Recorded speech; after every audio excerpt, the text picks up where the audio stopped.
So that's the power. In imagination, you can do anything you want. There's no limit.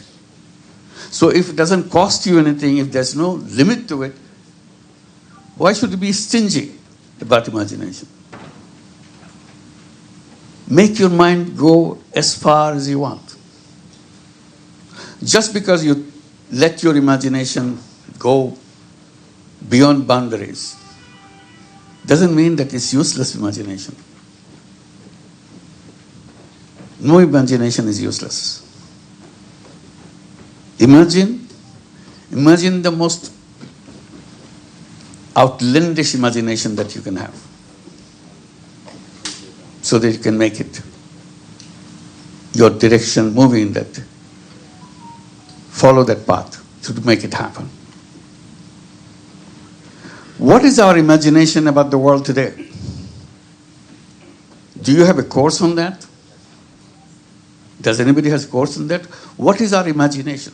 So sometimes I get so taken up by this idea of imagination.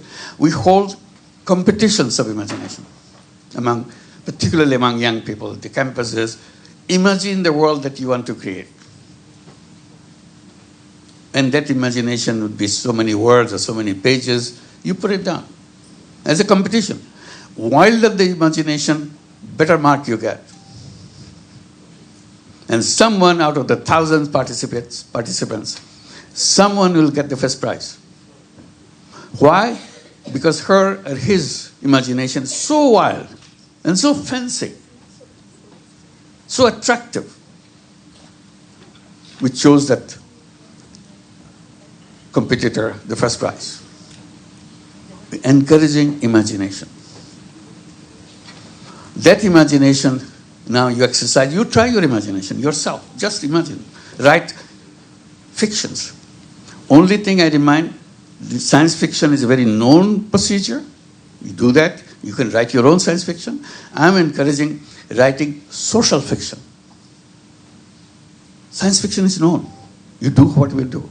Science comes, you develop something and get something done by that.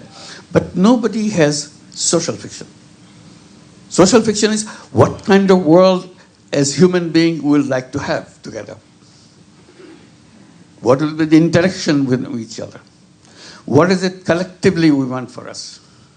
What kind of business world, what kind of economic world, what kind of political world? Everything is imagination. You don't have to look at what they do every day. You look what you are thinking in an imaginary world.